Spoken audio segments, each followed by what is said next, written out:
Caminhar pode ser a melhor forma de se conhecer. Vem com Andréa Prestes no projeto Caminhos pelo Mundo.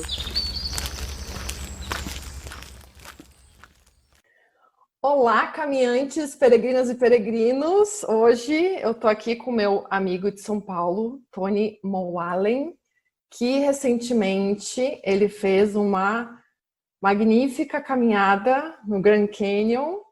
Ele me mandou umas fotos, então eu resolvi perguntar um pouquinho mais como é que foi essa aventura. Tudo bom, Tony? Tudo bem, André? Como é que vai? Parabéns aí pelos podcasts aí, pelas entrevistas, estão bem legais. Que bom, que bom! E hoje o Tony, então, veio falar de uma caminhada bem diferente. Antes de mais nada, vou pedir para ele se apresentar. Bom, tudo bem, pessoal? Meu nome é Tony Moalen, sou empresário, tenho uma empresa de TI aqui em São Paulo, a gente trabalha com o Brasil inteiro, presta serviço para o Brasil inteiro, tá? Na parte dos benefícios para as empresas, então a gente auxilia as empresas no pedido dos benefícios. E também tem um canal no YouTube, que é youtube.com/moalen, que é o meu sobrenome, que lá eu publico vídeos aí para ajudar-nos no dia a dia, então com temas bem variados. E nos conhecemos esse ano, né, Tony, pela internet.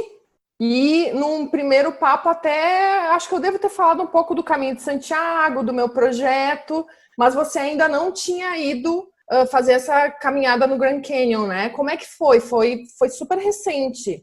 Isso, na verdade você falou bastante das suas caminhadas, né? Falou bastante da sua caminhada pelo Santiago de Compostela, né? Mas eu não tinha ainda. A caminhada para o Grand Canyon foi agora, né? Foi final de fevereiro, começo de março. E foi um convite de 3 amigos aí que já tinham definido essa caminhada aí para fazer, porque é super concorrido lá a caminhada do Grand Canyon. E foi uma caminhada de quantos dias, quantos quilômetros? Não, a ideia, na verdade, era fazer a caminhada, a descida e o retorno aí até a base ali do Grand Canyon, né? Então a gente desceu, foi super rápida, né? Mas a gente desceu num dia, acampou lá embaixo e voltou no dia seguinte. A caminhada em si, na verdade, pelo que eu entendi, tem várias trilhas que você pode fazer, né? Então a gente decidiu descer por uma trilha mais curta e voltar por uma trilha mais longa, até porque foi sugestão do pessoal que a gente conversou que já tinha ido. Quantos quilômetros foram, lembra? Sobre as trilhas, a descida, a gente desceu por uma que chama South Kaibab, lá em cima no topo, né? E a gente desceu até o que chama Bright Angel Campground, que é o local onde tem o camping mesmo para você poder montar a barraca. Essa descida a gente fez por um pouco menos de 5 horas e ela tem por volta de 10 quilômetros. E o retorno a gente fez no dia seguinte, foi saindo do Bright Angel Campground, que é onde você acampa, né? E essa foi a trilha Bright Angel, então ela é um pouco mais longa, por volta de 15 quilômetros. Na verdade, separou o grupo de 4 amigos, né? Então dois estavam mais com um pique maior, eles subiram na frente, fizeram por volta de 5 horas e pouco. E eu e um outro amigo a gente fez em 7 horas e 20, mais ou menos. Então, além de uma paisagem que eu imagino magnífica, você ainda teve o privilégio de dormir lá dentro do parque. Isso. Na verdade é um pedido que você tem que fazer aí só para poder ter um espaço no camping, né? Por volta de 7 a 8 meses de antecedência. Mas você pode dormir dentro do parque, tem um local de acampamento lá. Você cruza o Rio Colorado, né? Você desce então lá do topo, chega lá embaixo, cruza o Rio Colorado, tem 2 pontes enormes lá, né? Para pedestres. E é lindo. A paisagem é maravilhosa. E você monta a barraca lá embaixo, dentro do parque mesmo. Bom, e eu sou muito suspeita, porque além de ter feito jornalismo, depois eu comecei a fazer biologia. Essa parte da natureza, da geologia, me encanta. E eu até fiz um tema de casa aqui, que o Grand Canyon foi esculpido durante 2 bilhões de anos. O Rio Colorado e seus afluentes estavam ali naquela região, e nesse período também o Planalto foi crescendo, foi se erguendo, e hoje o parque tem 446 quilômetros de comprimento, tem áreas que tem 29 quilômetros de largura. Eu fico tentando imaginar isso, né, na minha cabeça, essa grandiosidade, e em alguns pontos a profundidade é de quase 2 quilômetros. Então eu queria saber de ti, Tony, como é que é essa imensidão? Como é que foi estar lá? Eu quero tentar me colocar nesse lugar porque deve ser incrível. Olha, André, na verdade essa é a melhor parte esse é o objetivo até, né, da caminhada, é ver uma paisagem que a gente não... é difícil de ver, principalmente aqui no Brasil, né, em qualquer lugar, e você vê direitinho, andando lá, você vê direitinho que o rio é a parte mais baixa de tudo que tem de montanha lá, e parece que o rio realmente cortou exatamente todas as montanhas. Então, isso que você falou, a gente estando lá, você vê realmente. E o rio, lá de cima, você acha que ele é super pequenininho, né? Você vê lá de cima, acho que são por volta de... o que a gente desceu foram 1.800 metros de altura, né? A diferença de altura. E você vê lá de cima aquele rio, aquela faixa de água passando pequenininha. A hora que você chega lá embaixo, você vê o volume de água que tem o rio e que ele é enorme, é impressionante. Fazendo uma comparação, a altura que você desce e, consequentemente, você sobe no dia seguinte, seria como subir de Santos até mais ou menos Campos do Jordão, se não me engano. 1.800 metros. Seria como você saísse da altura de Santos e subisse até a altura de Campos do Jordão. E como é que foi isso em termos físicos? Porque, para mim, normalmente até é pior a descida. Tem as suas dificuldades também, a subida, óbvio, mas eu já sei que você teve ajuda ali dos bastões de caminhada. Os bastões a gente não sabe da importância deles até a hora que você começa realmente descendo ainda na pior parte, né? Os bastões, eles acabam sendo aí mais 2 patinhas nossas para a gente para ajudar nessa caminhada. E é uma descida grande, então é diferente de uma caminhada que você anda em linha reta, né? Anda por meio numa estrada, alguma coisa assim. É bem íngreme, são escavado assim realmente na rocha, as trilhas, né? Às vezes pedacinhos são bem estreitos e realmente o bastãozinho ele ajuda bastante, principalmente na descida. Tem uma hora que você apoia com ele primeiro, você já está tão cansado que você apoia com ele primeiro para dar o próximo passo, né? O bastão ele é o melhor amigo aí nesse tipo de caminhada. E aí, contando um pouquinho, né, como é que foi essa descida. Então a descida a gente demorou por volta aí de pouquinho menos de 5 horas para fazer esses 10 quilômetros. E o dia estava lindo, estava muito gostoso. A gente fez essa caminhada agora no final do inverno deles, né? Final de inverno, começo de primavera, né? A gente acordou bem cedo nesse dia, acordamos por volta de umas 6 da manhã, a gente estava lá na trilha umas 7h30 já para descer, 7h30, 8 horas. E estava por volta de 0 graus. E esse dia da ida foi lindo, né? O céu estava bonito, estava super claro, estava sol. Então eu acabei indo de bermuda, os outros 2 amigos foram de calça, mas deu para aguentar bem, depois você começa a esquentar. Mas só que você está carregando uma mochila de quase 15 quilos nas costas, né? O saco de dormir, você está com partes da barraca, você está com o isolamento para o saco de dormir para você não passar frio à noite. Tem a comida para a descida, a comida para a noite, a comida para a volta no dia seguinte. E o pior de tudo, né, é levar a água, né? E você imagina que você vai tomar muito mais do que você está levando. Isso foi um erro aí na descida, tá? Então, além da gente levar junto, né, o Camelback com 3 litros de água, levamos cada um mais 2 garrafas de 1 litro de água. Então, só de água são quase 5 quilos, né? 5 litros de água, 5 quilos. Mas você está na descida, vai tudo aqueles 15 quilos nas costas, mas você está na descida, então é mais tranquilo um pouco. Mas é difícil, realmente, o joelho sofre bastante, né? Ele que aguenta todo esse peso aí na descida inteira. Mas ainda estava bem bonito o dia, isso que foi bem agradável.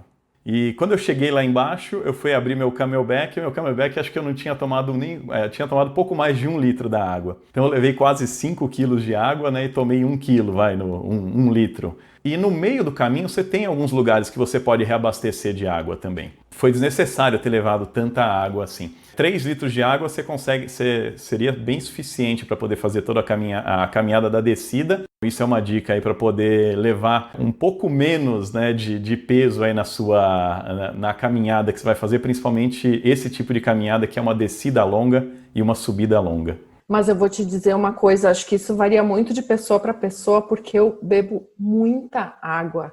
Então, o bom é saber, tendo esses pontos de reabastecimento, aí já fica todo mundo tranquilo. Fica mais tranquilo, exatamente. Então, e na verdade a gente conversou com um colega de um desses amigos nossos, e ele vai de semana sim, semana não, ele mora lá em Los Angeles, semana sim, semana não, ele vai para algum lugar e faz uma trilha dessas, tá? E só que ele é um cara, como ele é profissional, praticamente profissional não, mas é um hobby importante para ele, então ele mostrou todo o equipamento que ele tinha e ele falou uma coisa importante para a gente, que ficou na nossa memória quando a gente estava montando a nossa mala. Don't pack your fears. Não empacote junto, né? Não ponha na sua mochila os seus medos, porque você quer colocar tudo quanto é tipo de coisa que você pode precisar eventualmente lá embaixo, né? Como é um parque estadual, então tudo que você leva, você tem que trazer de volta. Não tem lixo lá embaixo, então você levou pacote com comida, você comeu, você não vai deixar lá embaixo. Você levou muita comida, o dia seguinte você não vai precisar, você não pode jogar comida lá embaixo para subir. Tudo que você levou, você vai ter que trazer de volta. Então, você tem que pensar realmente na mala que você está montando. Até esse cara que orientou a gente, ele falou, você não precisa cozinhar lá embaixo, né? Vocês vão passar uma noite só e na manhã do dia seguinte, então não precisa cozinhar. Uma dica que ele deu para a gente importante, e isso você vai dar risada, eu aposto, ele falou, quando você vai fazer uma trilha dessas, que você precisa de energia e você não quer carregar muita coisa, ele falou que ele costuma levar uma pizza. Então, compra uma pizza, empacota a pizza, põe em saquinho zip e você vai comendo a pizza ao longo do caminho, você não precisa parar para fazer a refeição, é super prática. E aí fomos lá, nós 4, cada um, à noite, né, no dia anterior da caminhada, foram uma pizzaria, cada um comprou uma pizza de calabresa inteira, deixamos ela no carro, né, durante a noite, como estava 0 graus, a pizza quase congelou dentro do carro, né, no porta-malas do carro. E no dia seguinte, empacotamos a pizza certinho, colocamos na mochila, cada um tinha o seu pedaço, a sua pizza inteira para comer. E até nisso foi muito, eu comi acho que uma pizza, um quarto de pizza na ida e um quarto na volta e um quarto lá embaixo. Muito bom, ótima dica, bem saudável. Então, mas ela te dá energia, né? Que é o Claro, não, é ótimo. É que normalmente o pessoal leva castanhas, sementes, mas claro, um alimento tipo um chocolate, algo assim, dá uma energia imediata. Pizza também, e eu adoro. Não, e levamos castanha, levamos tudo isso, isso acabou sendo parte do jantar lá embaixo e parte do café da manhã no dia seguinte antes de sair. E o legal da pizza é que você estava com fome já, estava os 4 caminhando, estava com fome, você pegava a pizza e ia comendo, caminhando. Não precisava os 4 ter fome ao mesmo tempo, parar todo mundo, pegar para comer, nada disso. Então foi bem prático. Essa foi uma ideia interessante. Chegando lá no acampamento, vocês cozinharam, já tem assim uma infraestrutura pronta, banheiro, chuveiro, como é que é a infra, se é que tem alguma infra? Chegando lá embaixo, na verdade a gente descobriu até o campground lá, onde o acampamento, tem um restaurante um negócio super legal lá, super exclusivo, super pequenininho, e eles servem um prato lá, que é um bife, uma batata e uma salada. Só que eu não me lembro o preço dele, eu devo ter até por aqui, jantar. $153 para 4 pessoas, né? Então dá por volta de $37 aí por pessoa. Só que é uma experiência, porque na verdade eles são vagas limitadíssimas para o restaurante e é uma experiência lá embaixo. Então, para o jantar a gente já ficou tranquilo que estaria a gente fechou esse jantar, acabou fechando no dia que tinha vaga e foi uma experiência assim muito legal. Então, por volta de 6 da tarde eles serviram o jantar lá e uma carne excelente, foi realmente uma experiência perfeita. E aí você monta a barraca, cada um tem um espacinho para você montar a barraca, a estrutura é boa, tem banheiros lá embaixo, aí você consegue usar banheiro mesmo, banheiro normal. Chuveiro a gente acabou se lavando, passa um riacho lá, super gelado, né, também, com esse clima, mas a gente acabou usando esse riacho lá para poder tomar um banhozinho depois que a gente chegou da caminhada lá embaixo. E falando em custos, deve ter um ingresso, como é que funciona? Sim, para você entrar no parque, se não me engano, acho que são $35, eu acho que é por carro $35. Para fazer a caminhada, para descer nas trilhas, são mais $8 aí por pessoa. E, na verdade, então, é preciso fazer uma reserva, avisar com antecedência que você quer fazer essa caminhada. Deve ter um limite de pessoas. Se não me engano, não, a caminhada se você faz um day use do parque, você não precisa fazer reserva, pelo que eu me lembro, tá? A reserva com antecedência é para você acampar lá embaixo. Ah, certo. Então, se não me engano, pelo que eu me lembro de prazo, pro acampamento por volta de 7 a 8 meses que você precisa fazer com antecedência a reserva. E se você não quiser acampar e quiser ficar no alojamento deles, aí são de 12 a 13 meses de antecedência. Só que acho que eles abrem com 13 meses de antecedência, só que lota assim, em 1, 2 horas já está cheio, já esgotam as vagas. E o caminho em si é bem sinalizado, tranquilo se alguém quiser ir sozinho, é possível ou não?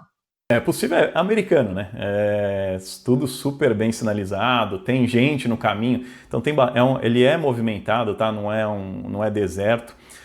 Inclusive no dia seguinte, na volta, quando a gente estava subindo, a gente encontrou com várias pessoas treinando para o Ironman e para outras competições. E o treinamento deles é descer por uma trilha e subir pela outra no mesmo dia. Então, a hora que a gente estava saindo, acho que eram por volta de 7h15 da manhã, já tinha um cara que já estava lá embaixo, que já tinha feito os 14, 15 quilômetros, já tinha descido correndo e já estava subindo pelo outro lado, e já ia subir pelo outro lado. E até a gente parou, o cara perguntou para ter uma ideia como é que estava a trilha, né? O cara acho que tinha feito a descida que a gente demorou 7 horas e 20 para subir, o cara tinha descido em 1 hora e 40, acho, correndo, né, num ritmo. E uma curiosidade, fauna, flora, se vê algum animal ou não? Árvores são pouquíssimas que tem lá embaixo, lá em cima não tem quase nada, tá? É só pedra para todo lado, né? Uma paisagem realmente bem diferente, né? Parece uma chapada, alguma coisa que lembraria, né? Mas com pouquíssima vegetação. E de fauna, olha, eu acho que deve ter alguma coisa, porque nos banheiros lá embaixo do acampamento, você não podia deixar nada, eles pediam várias vezes para você não deixar nenhuma comida jogada. E todo local de acampamento, para cada barraca que você monta, tem uma caixa para você botar toda a comida lá dentro e trancar a caixa. Porque esquilos que vão lá e começam a mexer e fazem uma bagunça enorme. Imagino que talvez, ao menos, avistaram pássaros, algo assim.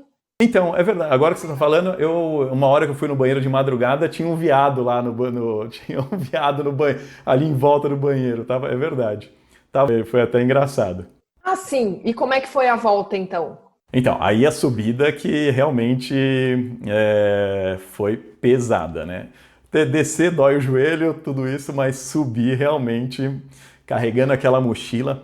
Aí eu pesei a mochila na ida, né, e pesei na volta também. Então quando eu cheguei lá em cima, a minha mochila da volta estava com 10 quilos.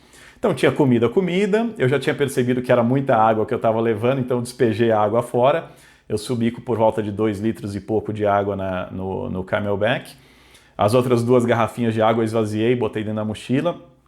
Tinha comido a pizza, tinha comido café da manhã, então estava mais vazia a mochila um pouco. Só que aí na volta a gente pegou chuva, estava muito mais frio também para voltar e a chuva piora mais ainda e deixa tudo mais cansativo, deixa tudo mais lento, deixa tudo um pouco mais trabalhoso, né? Então qualquer parada que a gente ia fazer tinha que procurar um abrigozinho. Tem vários abrigos durante a caminhada, né? Que são pontos ali onde são espécie de mirantes, só que também de apoio, onde você pode parar, abrir a mochila, apoiar, comer alguma coisa, né? E aí a subida foi a gente penou bastante, viu? A mochila pesada, a chuva e um caminho maior ainda. Teoricamente a descida foram 10 km, a subida foram 15. E vocês estavam com capa de chuva, alguma proteção? Então, aí você tem que pegar, eu estava com um casaco impermeável, né? Mas a mochila não, né? Teria que ter botado um saco na mochila, então a mochila começa a pesar um pouco mais. A de um amigo nosso, a mochila ainda era uma mochila antiga de tecido e ela foi ficando ensopada inteira, né? Mas... E bota ou tênis? Foi tênis. A gente usou tênis e o tênis já estava meio gasto as travas dele. Eu até acabei... Você consegue comprar isso daqui. Ele, na verdade, veste no tênis, né, no solado do tênis, e tem umas travas de ferro nele. Excelente, excelente, né? Para mim, isso ajudou bastante. Comprou lá. Comprei lá, por volta de $20, alguma coisa assim, já no pé, no topo da montanha já para descer, né? Até porque na volta também tinha até, na volta quase nos últimos, por volta de a última hora da caminhada, tinha gelo na trilha, um pouco de neve para todo lado, então estava até escorregadia, né? Mas foi excelente, excelente para pedra, excelente para o gelo. Me ajudou bastante isso. E todos fomos de tênis, né? Na verdade, até pelo que a gente conversou, o pessoal é mais fácil de caminhar, é mais fácil de andar e tem as travas boas. Você não precisa de um suporte grande ali no tornozelo, né? E você sente que foi, assim, realmente uma superação? Foi difícil? Depois ficou com aquela dorzinha muscular? Ou não? Ah, foi tranquilo. Eu faço bastante caminhada aqui em São Paulo, né? Então, aqui em São Paulo, eu costumo aí, na semana, umas 3 ou 4 vezes por semana, caminhar pela cidade mesmo, aí por volta de 10 a 12, 14 quilômetros. Para mim é super tranquilo. E a descida foi realmente, eu não senti tanto a descida para mim não foi tão pesado. Mas a subida, realmente, com a chuva, com aquele terreno, aquela trilha, né, de pedra, de areia, a mochila pesada nas costas, para mim realmente foi um desafio. E não tem opção de desistir, né? Você tem que chegar até o final, você não tem como largar, falar, não, peraí, vou chamar um Uber aqui e vou embora para casa, né? Não tem como, você tem que chegar lá, você tem que subir até o final. Então, quando faltava ainda umas 2h30, 3 horas, eu já estava ali meio no meu limite e tive que tirar energia de qualquer lugar aí para poder conseguir finalizar a trilha. Então, as últimas 2 horas e pouco aí da trilha realmente foram bem contadas e acompanhadas aí no relógio, viu? Sofrido. Você iria de novo? Eu iria, mas para fazer uma trilha talvez um pouco com uma pausa maior entre os trechos, né? Tem alguns campings que você passa, por exemplo, essa trilha de 14 quilômetros, que tem 14, 15 quilômetros, tem no quase, por volta de quase que no meio dela, tem um camping também que você pode ficar. Então, e ainda mais que é a volta, então o ideal é você parar nesse camping, dorme mais uma noite nesse camping e continua o resto da trilha. Porque o Grand Canyon, ele é muito grande, André. Você falou aqui no começo da nossa conversa, né, o tamanho dele. Lá saindo, nesse local que a gente acampou, que é o Bright Angel Campground, na verdade de lá você consegue fazer uma caminhada até uma cachoeira que tem ali próxima, né, são mais 2, 3 horas de caminhada. Você tem várias outras, você tem como explorar lá.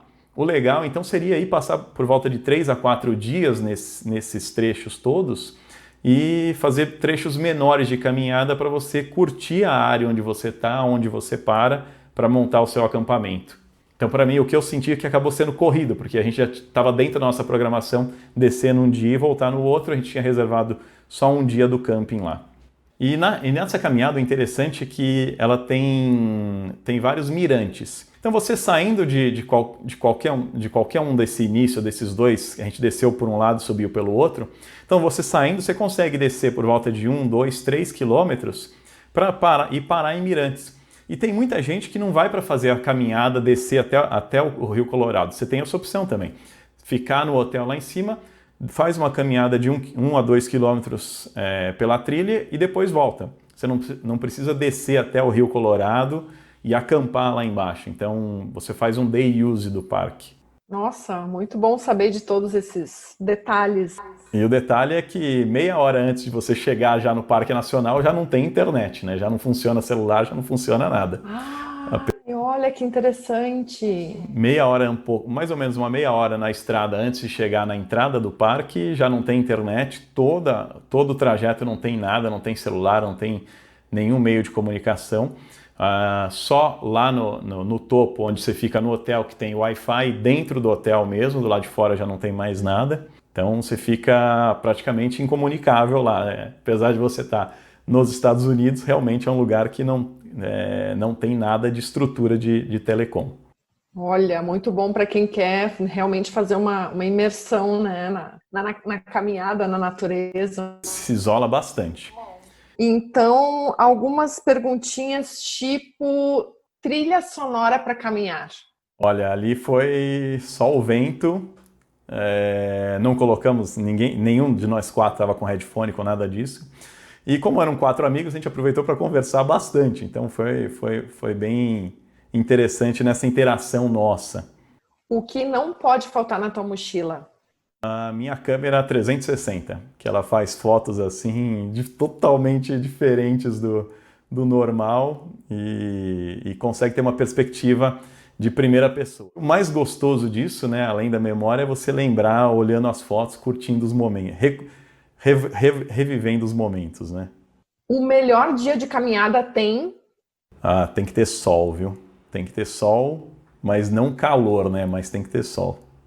E para quem vai pela primeira vez fazer uma caminhada como essa, que é um desafio, que dica você daria para a pessoa que vai fazer isso pela primeira vez? Olha, tem que estar um pouco preparada, né?